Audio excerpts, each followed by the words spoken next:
నమస్తే. నేను Madhulatha, executive director of our organisation.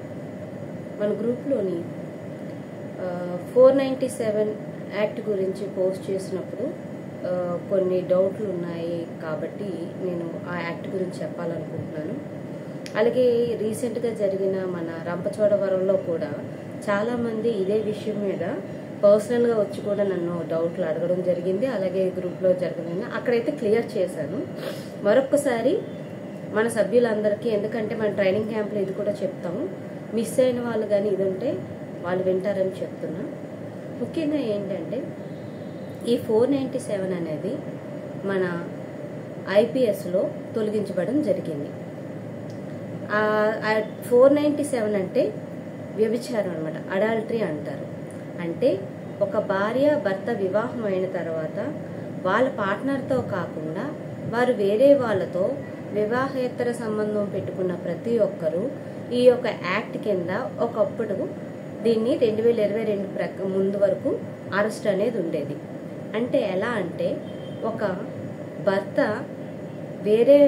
వేరే స్త్రీతో సంబంధం పెట్టుకున్నట్లయితే భర్త మీద ఈ కేసు పెట్టినట్లయితే 7 సంవత్సరాల శిక్షను పడే విధానంగా ఉండేది. అలాగే అమ్మాయి కానీ, అంటే భార్య మీద భర్త వివాహేతర సంబంధాన్ని బట్టి ఏ వ్యక్తితో అయితే తను అక్రమ సంబంధం కలిగి ఉంటుందో ఆ అమ్మాయి మీద కూడా పెట్టినప్పుడు ఎవరైతే ఈ అమ్మాయితో ఉన్న శారీరక సంబంధం కలిగి అక్రమ సంబంధంలో ఉన్నాడో అతని మీద కేసు పెట్టడం జరిగేది. సో దానివల్ల ఏమవుతుందంటే తనకు కూడా 7 సంవత్సరాల వరకు శిక్ష పడే అవకాశం ఉండేది. సో ఈ యొక్క సెక్షన్ని తీసేయడం జరిగింది. ఎందుకు అంటే ఈ యొక్క సెక్షన్ యొక్క ఉద్దేశం ఏంటి అంటే ఎప్పుడైనా సరే ఈ యొక్క భార్యాభర్తల బంధంలో, అంటే రెగ్యులర్గా ఉండే వాళ్ళకన్నా మనకి కోర్టు కేసులు నడుస్తూ ఉంటాయి, విడివిడిగా ఉంటారు. ఒకసారి కోర్టులో కేసు వేసిన తర్వాత వాళ్ళు శారీరకంగా దూరంగా ఉంటారు, అంటే జ్యుడిషియల్ సపరేషన్ వస్తుంది. వాళ్ళు ఒకే ఇంట్లో ఉండరు. అలాగని ఉన్న సఖ్యతగా ఉండకపోవడం వల్ల వాళ్ళిద్దరి మధ్య శారీరక సంబంధం అనేది లేకపోవడం వల్ల వారు అంటే మళ్ళీ రీయూనియన్ అవ్వచ్చు, కేసు వేయడం వల్ల విడిపోనవచ్చు. సో ఈలోగా ఏం చేస్తారంటే వీరు వేరే వాళ్ళకి అట్రాక్ట్ అవ్వడం, ఎందుకంటే బేసిక్ నీడ్స్ అనేది శారీరక అవసరాలను బట్టి వాళ్ళు ఇలాగా వేరే వాళ్ళతోటి రిలేషన్ పెట్టుకోవడం జరుగుతుంది అనమాట. వాళ్ళు అలా ఉండడం వల్ల ఏమవుతుంది అంటే అప్పట్లోని తప్పుగా ఇది భావించేవారు అనమాట. సో ఇది ఒక కేసుని ఎవరైతే వేరే వారు ఛాలెంజ్ చేసినప్పుడు హైకోర్టులోని ఈ యొక్క కొత్త తీర్పు వచ్చి దాన్ని ఇంప్లిమెంట్ ఎందుకు చేశారు అంటే ఒక ఆడ మగ కలిసి ఉంటే అది అక్రమ సంబంధం అవుతుంది కాబట్టి దాన్ని ఏం చేశారు అంటే ఒక ఆడ పెళ్ళిళ్ళు, ఒక మగ పెళ్ళిళ్ళు జరుగుతున్నాయి కాబట్టి దాన్ని, అంటే ఆడ చేసుకునే పెళ్ళిళ్ళని వాళ్ళని లెస్బియన్స్ అంటారు. అలాగే మగ పెళ్ళిళ్ళు చేసుకునే వాళ్ళని హోమోసెక్షువల్స్ అంటారు. సో వీళ్ళు ఈ యొక్క నేచర్ కి విరుద్ధంగా జరిగే ఈ క్రియలు ఏవైతే ఉన్నాయో ఇది కూడా లీగలైజ్ చేయడం జరిగింది. ఆడ చేసుకున్న పెళ్లి లీగలే, మగ చేసుకున్న పెళ్ళిళ్ళు కూడా లీగలే. ఈ కారణంతో ఇలాంటివన్నీ జరుగుతున్నాయి. అలాగే ఈ భార్యాభర్తలు విడిపోయినప్పుడు కానీ వేరే దగ్గర ఉన్నప్పుడు కానీ వీళ్ళ శారీరక అవసరాలను బట్టి అది తప్పుగా పరిగణించబడడం వల్ల చాలా మంది ఏంటంటే దానివల్ల శిక్ష పొందుతూ ఇలా ఉన్నారు. కాబట్టి ఈ యొక్క సెక్షన్ ని రద్దు చేశారు.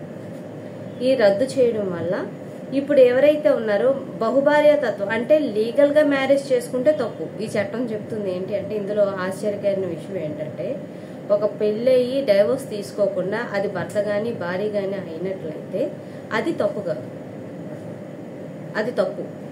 అదేంటంటే తీసుకొని భార్యాభర్తలు ఇద్దరు ఎవరైతే మ్యారేజ్ చేసుకుంటారో వాళ్ళు డైవోర్స్ తీసుకోకుండా వేరే వాళ్ళతో మ్యారేజ్ చేసుకుంటే తప్పు, అక్రమ సంబంధం పెట్టుకుంటే తప్పు కాదు. అది ఈ చట్టం తాలూకు ఉద్దేశం.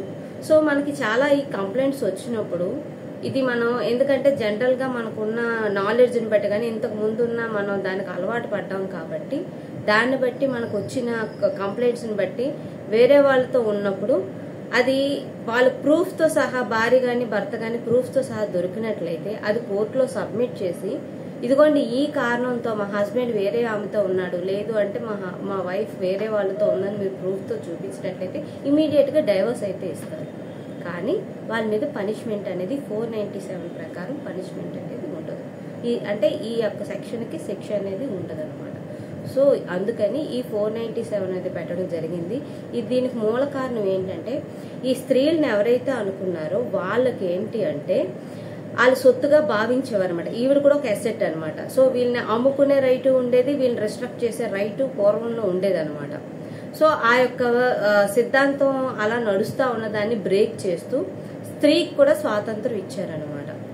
అలాగే పురుషుడు వేరే స్త్రీతో వెళ్ళినప్పుడు అంటే అక్కడ కూడా పురుషుడికి స్త్రీ ద్వారా ఫ్రీడమ్ ఇచ్చారు. అలాగే స్త్రీకి కూడా తను నచ్చినట్టు జీవించే ఒక స్వేచ్ఛను అయితే ఈ యొక్క ఇది ఇచ్చింది.